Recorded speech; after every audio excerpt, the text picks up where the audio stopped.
Je veux commencer avec des mots de Marie-Géraldine Lajoie. Mon vœu le plus cher est que nous arrivions à saisir les liens étroits, indissociables qui existent entre justice et paix. Convoqués par la pensée de Marie-Géraldine Lajoie, qui nous unit dans un seul but, celui de poursuivre ses actions et afin de privilégier un comportement responsable que nous croyons contribue à retrouver la lumière. Nous voulons connaître davantage la figure de celle qui a façonné à sa manière l'histoire du Québec, de l'éducation, du service social, du féminisme et de l'engagement des laïcs. Comment nous inspire-t-elle aujourd'hui? Bref, un dialogue qui nous permettra de réfléchir à l'avenir et ranimer la flamme par ses devoirs de mémoire. Les projets de production d'une petite série de podcasts, la célébration du 20e anniversaire du Centre et qui sera en lien avec l'histoire du Centre et le souffle que Marie-Géraldine Lajoie lui a donné. Sans plus tarder, accueillons l'invitation de Marie-Géraldine Lajoie. Marchons du pas à l'être de la confiance. Le Centre de formation sociale Marie-Géraldine Lajoie présente le matrimoine de Marie-Géraldine Lajoie pour l'engagement social. Origine et héritage.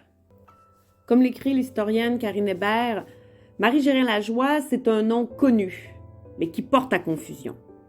N'était-ce pas la fondatrice de la Fédération nationale Saint-Jean-Baptiste, l'auteure du traité de droit usuel? N'était-ce pas la fondatrice de l'Institut Notre-Dame du Bon Conseil, l'instauratrice du travail social au Québec? Marie-Géraldine Lajoie est tout cela. En fait, elles sont tout cela, car elles sont deux, la mère et la fille. La mère, fille de Marie-Louise Globinski et Alexandre Lacoste, que nous appellerons Lacoste, et la fille de la première et de Henri Géraldine Lajoie, fils d'Antoine Géraldine Lajoie, l'homme de lettres et fonctionnaire qui a écrit Un Canadien errant et Jean Rivard, ainsi que de Joséphine Parent, la fille d'Étienne Parent, un politicien et journaliste libéral modéré, que nous appellerons Marie-Géraldine Lajoie, la fille, celle qui retient ici notre attention.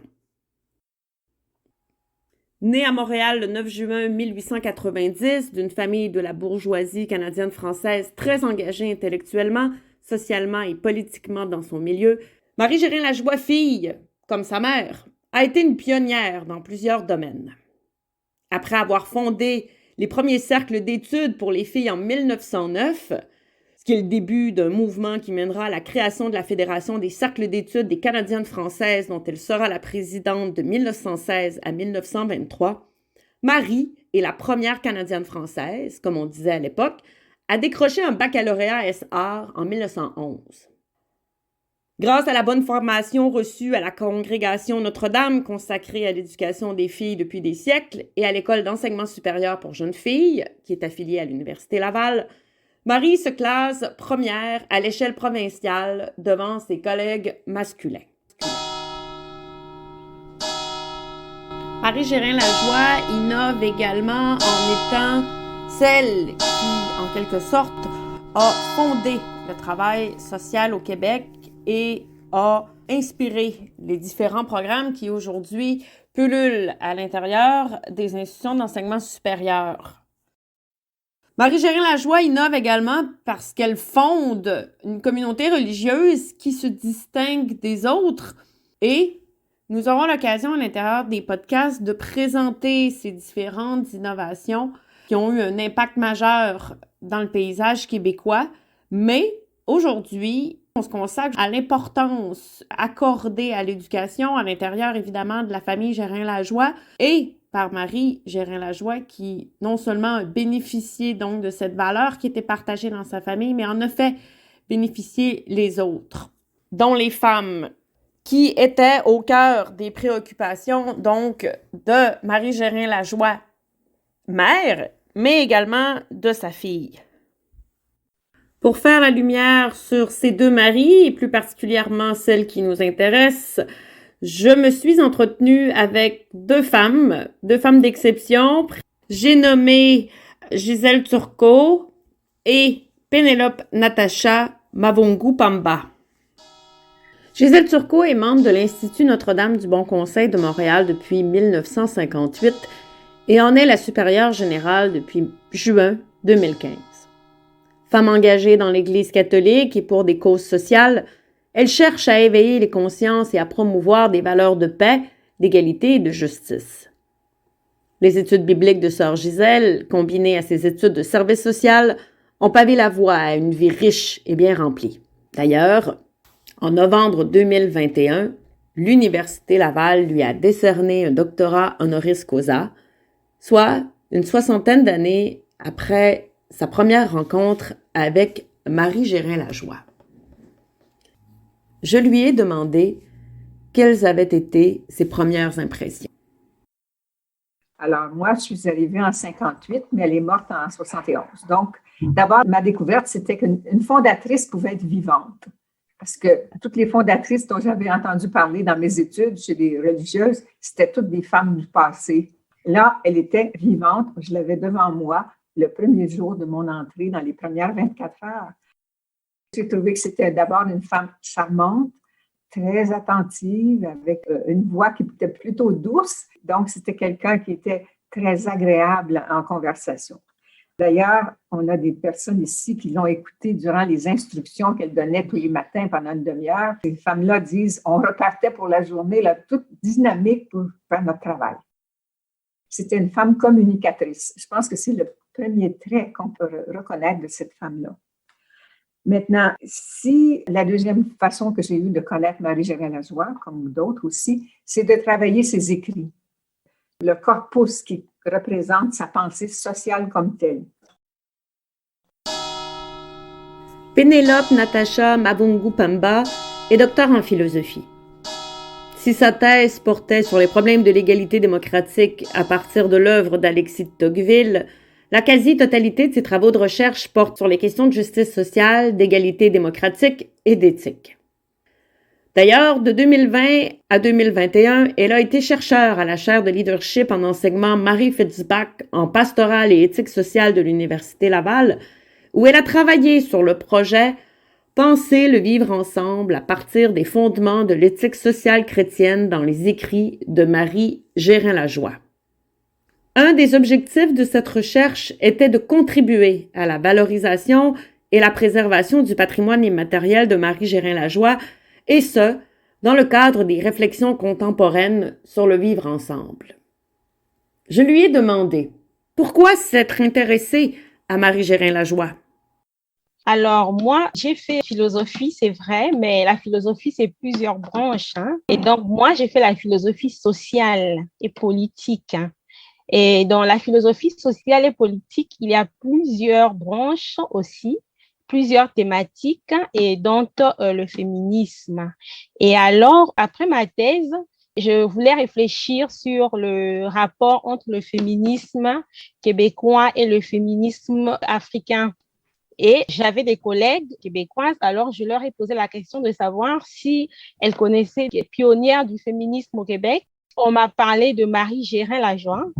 Alors, je suis allée faire mes recherches et curieusement, c'est de la mère dont on parlait. Alors, je suis tombée sur un livre où on parlait des deux, de mère en fille, la cause des femmes. Alors, je me suis intéressée à la fille parce que j'ai un amour particulier pour les religieuses et j'étais très intéressée parce que moi, j'avais jamais vu de religieuses féministes. Je connais des congrégations qui ont pour mission la promotion de la femme, mais un engagement aussi engagé que celui de Marie Gérin-Lajoie, je ne l'avais pas vu. Alors, j'ai appelé un matin aux sœurs du Bon Conseil à Montréal. J'ai eu sœur Lisette qui m'a passé la sœur Gisèle et tout a commencé là. Et puis après plusieurs causeries, je me suis dit, je vais aller aux archives. Je me mets à lire parce qu'il me fallait trouver un angle Alors, j'ai trouvé quelque chose qui m'a convaincue et j'ai écrit au doyen Gilles Routier, le doyen de l'époque, et il m'a dit, c'est très bon, vous êtes prise. Voilà, c'est ça. J'aimerais savoir comment pouvons-nous distinguer les deux Maries? Quel est l'héritage de celle qui nous intéresse? Qu'est-ce qu'on peut en dire? D'abord, distinguer les deux Maries. Disons que chez Marie-Gérin Lajoie, la fille, il y a un héritage côté Lacoste. Côté Lacoste, ce sont des juristes, des gens de droit.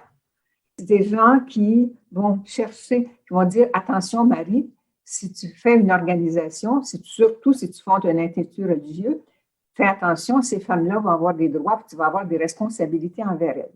Du côté Gérin-Lajoie, ce sont, comme vous l'avez vu avec le ministre de l'Éducation, Paul Gérin-Lajoie, son neveu, c'est une famille qui pense social. Alors, il y a eu un oncle, Gérin-Lajoie, Léon Gérin, qui a été le premier sociologue du Canada français, hein, et dont Marie va s'inspirer pour travailler dans les cercles d'études, puis pour travailler en service social. Alors, la sociologie, l'importance de l'éducation, et puis l'action sociale aussi, qui vient là aussi de la mère. Marie Lacoste, elle tient du droit, mais elle tient aussi de l'action sociale. Alors, grosso modo, son défi, c'est d'être à la fois dans l'héritage de sa mère, parce qu'elle croit elle-même à l'action sociale, à la transformation de la société, une grande nécessité à l'époque, puis en même temps, sa propre mission à elle. Hein? Alors ça, c'est un beau défi. C'est le défi qu'elle a dû élucider pendant toute sa vingtaine. Hein? Elle obtient son baccalauréat SR en 1911. On compte toujours les années plus 10. Si on est en 1911, ça veut dire que Marie-Gérin Lajoie a 21 ans. Puis elle fonde la communauté en 1923. Donc, elle a une vie de jeune professionnelle, laïque, une vie publique, et c'est là que se dégagent aussi ses options. Après son baccalauréat, Marie-Gérin Lajoie se forme en autodidacte par la lecture de nombreux ouvrages, autant en sciences sociales qu'en théologie et en spiritualité.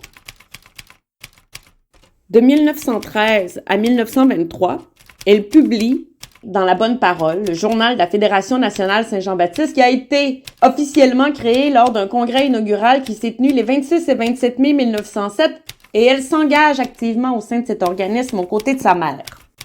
Pendant 10 ans, elle sera donc journaliste pour cette première publication féministe francophone du Québec, dont elle assurera un temps la direction. La Bonne Parole, c'est un organe de presse, en fait. Donc, sa fonction première, c'est de communiquer, c'est de donner des nouvelles, c'est d'éduquer, c'est d'enseigner, c'est de former. Hein. Marie-Gérin Lajoie, en étant journaliste à travers La Bonne Parole, on le voit dans tous ses textes, parce qu'une bonne partie de ses textes sociaux, on les retrouve dans La Bonne Parole. Pour moi, elle fait déjà fonction de formatrice. Elle est peut-être secrétaire de rédaction, mais ça, c'est un titre. Parce qu'elle est lue, en fait, à travers peut-être tout le Québec, elle est lue par des femmes. Parce que elle, ce qui retiendra son attention, c'est cette promotion-là de la femme. Et La Bonne Parole, c'est comme un instrument que je considère d'enseignement peut-être informel, déjà. Marie-Gérin Lajoie, comme sa mère, est féministe. Mais à la différence de celle-ci, elle choisit le célibat et pendant de nombreuses années sera occupée à réfléchir à un projet de communauté religieuse. Elle prononce ses vœux perpétuels à 37 ans, mais il est déjà évident au moment où elle est à La Bonne Parole qu'elle se dirige dans une autre direction. Marie-Gérin Lajoie sera donc une religieuse féministe ou une féministe religieuse. Je me demande, compte tenu de la mission que Marie-Gérin Lajoie, mère, donc Lacoste, a eue toute sa vie pour le féminisme et pour les femmes du Québec, de quelle façon elle a perçu l'engagement religieux de sa fille?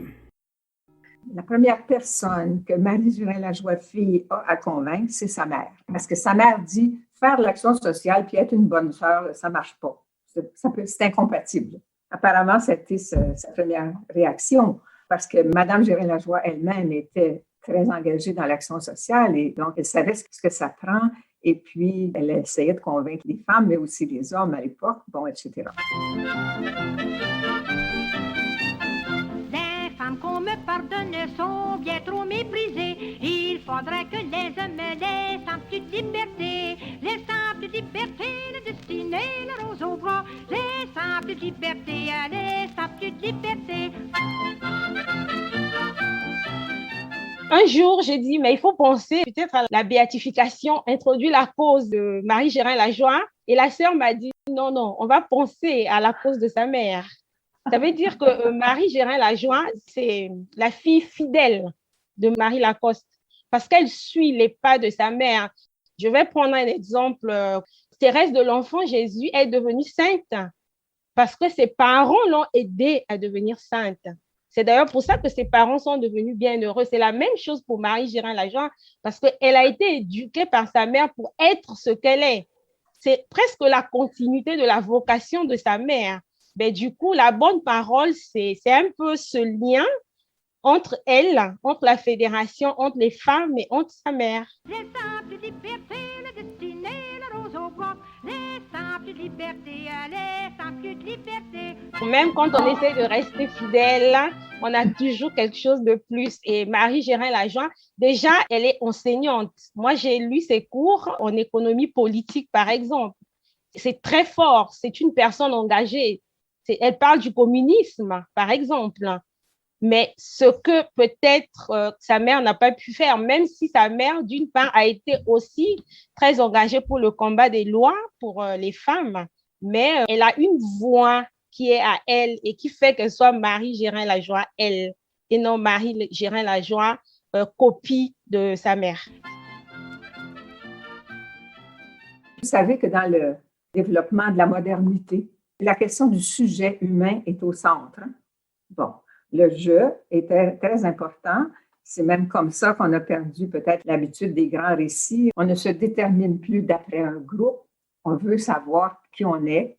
Et Marie, elle a agi comme quelqu'un qui se considère être un sujet autonome, qui veut mener sa vie. Puis ça, ce qu'il a, d'abord, elle s'est donné une formation humaine, sociale. Elle a travaillé la somme théologique de saint Thomas d'Aquin. Elle est sortie d'une librairie à un moment donné avec toute la somme. Là. Mais c'est quand elle va faire les exercices spirituels de Saint-Ignace, une retraite, que là, elle va découvrir, on peut non seulement chercher la volonté de Dieu sur soi, mais la trouver. De cette expérience spirituelle va découler le fait qu'elle va choisir le célibat, premièrement. Dans cette démarche des exercices spirituels, il y a un moment où est-ce qu'on s'assoit et on dit « à quoi je suis appelée moi ?» Et puis, on le cherche, puis on se fait accompagner, puis à un moment donné, la lumière se fait. Et c'est ça que Marie-Gérin-Lajoie a vécu, c'est venu comme corroborer aussi des aspirations. Puis c'est là qu'elle a écrit elle-même, « Jeune femme, je pensais à former un institut qui permettrait d'assurer à long terme le travail social, l'action sociale. » D'ailleurs, le texte du projet de fondation de cet institut date de 1917, alors que Marie-Gérin-Lajoie n'a que 27 ans. Il est rapidement clair pour elle qu'il est tout à fait possible d'être seule ou célibataire tout en étant engagée socialement avec les autres. Elle croit beaucoup à l'association. Ça, c'est aussi une de ses valeurs, comme la mère d'ailleurs. C'est la coopération, la formule de la vie associative. C'est indispensable si on veut travailler sur la dignité humaine, sur la reconnaissance des droits, sur la promotion de l'éducation et tout. C'est incontournable, on le sait. À cette époque-là, souvent, ça s'appelait aussi l'entraide. Hein? Aujourd'hui, on parle plus de solidarité, je pense, hein? Comme les mots-clés qu'on a.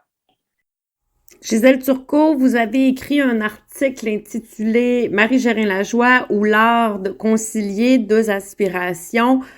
Quelles sont ces aspirations? C'est tenir ensemble l'engagement dans le monde et vouloir donner sa vie à Dieu et aux autres. C'est ça, ces deux aspirations. C'est, au fond, comme l'extérieur et l'intérieur aussi. La vocation sociale, c'est vers le monde.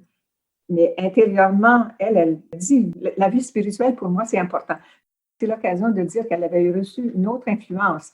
Quand elle va en Angleterre, en Europe avec sa tante en 1913, elle va découvrir les settlements qui vont devenir la formule des centres sociaux ici, qu'elle va inventer, mais elle va découvrir aussi les béguinages. Au Moyen Âge, les femmes se regroupaient. Elles étaient célibataires. Elles ne voulaient pas entrer dans les communautés, elles ne voulaient pas devenir des moniales, parce que à cette époque-là, les congrégations sont toujours des milieux fermés. Alors, elle a vu en Belgique au moins deux béguinages, et puis là, c'était fascinant pour elle, parce que ce sont des femmes autonomes financièrement. Elles s'arrangent pour gagner leur vie. Elles sont en service dans le milieu, que ce soit la paroisse, le quartier, auprès des pauvres, peu importe. Et ensemble, elles ont la spiritualité. Elles ont des activités. Donc, déjà en 1913, c'est clair pour elles que cette dimension-là est intéressante. C'est comme un modèle. Puis d'ailleurs, dans son projet de fondation, elle va dire, on pourrait avoir des liens autour de nos maisons, de nos groupes, de nos communautés locales. Ainsi, 1913 est d'une grande année pour Marie Gérin-Lajoie, compte tenu de son entrée à la bonne parole, mais également de son voyage en Europe avec sa tante Antoinette, qui lui permet donc de découvrir les settlements en Angleterre ainsi que les béguinages en Belgique. C'est un moment où elle réalise qu'il est possible de créer une communauté religieuse ouverte sur le monde, mais 5 ans plus tard, elle séjourne quelques semaines aux États-Unis et s'inscrit à l'Université Columbia de New York en service social. De retour au pays, Marie Gérin-Lajoie travaille auprès des familles défavorisées de Montréal et crée un département de service social au sein de l'hôpital Sainte-Justine.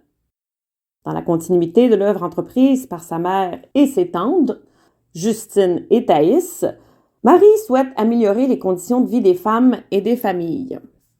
Engagée dans son milieu, Marie devient donc une figure publique. Et certains ont souligné, comme le rapporte Hélène Pelletier-Baillargeon dans son livre fascinant Marie Gérin-Lajoie de mère en fille, la cause des femmes, que la fille était une tête. Qu'est-ce à dire? C'est une tête bien faite, bien pleine. Et je dis, Marie Gérin-Lajoie en 2021 serait docteur, professeur à l'Université Laval. Ou bien à Harvard, pourquoi pas. Ça veut dire que c'est une intellectuelle. Dans tous les sens, c'est une intellectuelle, elle est cultivée, c'est une chercheure en fait. Parce que quand on lit ses écrits, ben, c'est pas, elle s'est assise, elle a observé pour penser, même si elle partait toujours de l'observation, ses textes sont très bien argumentés. C'est une vraie intellectuelle. C'est Marie Gérin-Lajoie, ça. Voilà. Pénélope, est-ce que l'héritage de Marie Gérin-Lajoie est à vos yeux toujours pertinent? Pourquoi il doit être mis de l'avant? C'est quoi, en quelque sorte, l'actualité de la pensée de cette femme-là?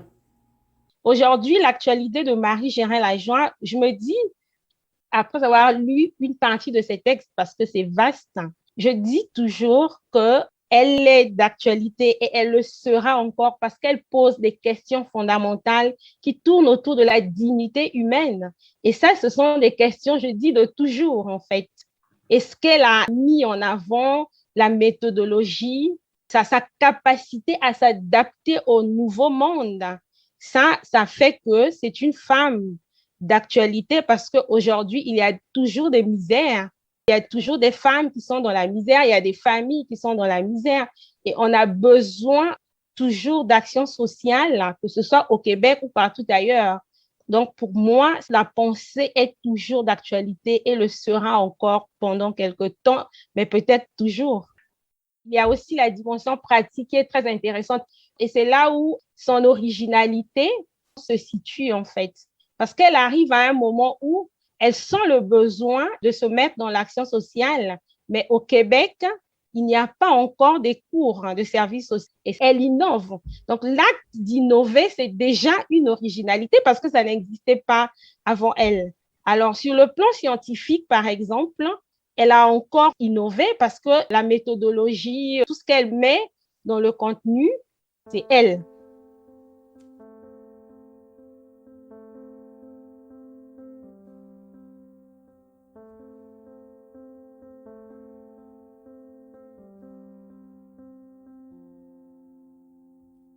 Mon nom est Isabelle Lemelin et je tiens à remercier les membres de l'équipe du Centre Marie-Gérin-Lajoie qui ont contribué à la production de ce podcast.